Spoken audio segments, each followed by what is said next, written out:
Hello and welcome to Talk Comics. We're here at the LSCC with Mike Conroy, editor-in-chief of Multiverse and Strip magazine. No. But Multiverse I know for sure. Yeah. Right. Well, please tell us a little bit what's going on with Multiverse. We're struggling to get on a schedule.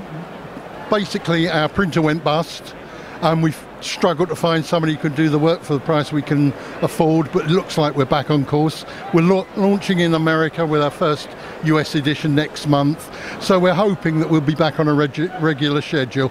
But there's probably a lot of your viewers who'll go, heard that one before, but you know, we really are working hard on it. Well, they're saying that Multiverse is taking over from Wizard magazine.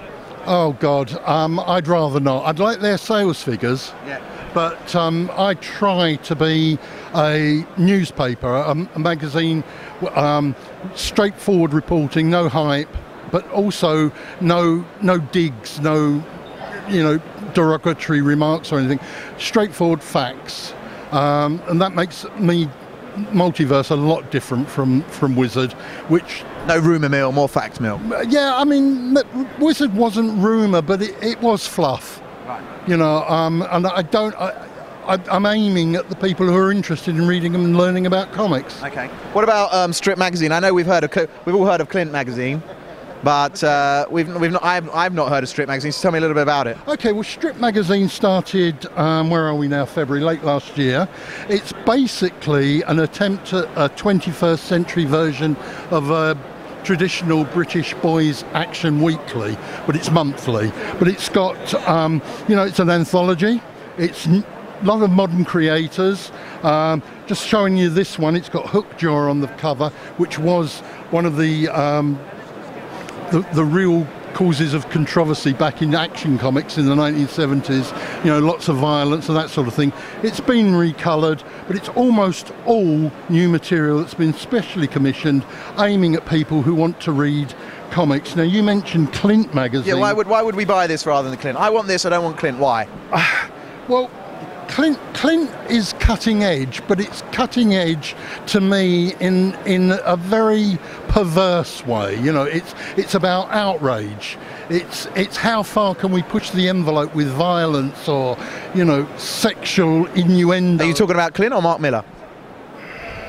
I'm talking about Clint because ooh, okay. Because it's not all Mark Miller. But I mean, even the title is controversial. I don't know whether you know, but there are two words that you used to not be able to use in comics. One was Flick and the other one was Clint. Isn't Hawkeye called Clint though? Isn't that his name? Yes, but he's American, and I don't think the Americans quite caught on to it. But you could not, in British boys comics, use the words Flick or Clint because the I's and the L's ran together to form different words. Oh dear. And that, to my mind, is why Clint is called Clint. Right.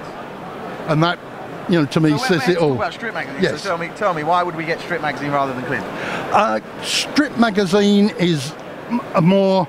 I don't want to use the term all ages because people immediately go, oh, it's for kids. But it's a magazine that you could read with your kids could read, or you could get enjoyment out of. It's aimed across the board. It's not there to shock, it's there to entertain. And I think, a lot of people over the years have lost sight of the fact that comics, whether they're American or British, are part of the entertainment industry. Our heroes are no longer pure. Okay, neither is the world anymore. But there's a place for not dragging people into the depths of depression just to try and sell comics. Sure. What do you think, by the way, of the LSCC? I'm astounded. I really am. Are you impressed by the numbers? I don't know what the numbers are, but they're certainly more than I thought they'd be. Right. Compared to Kapow?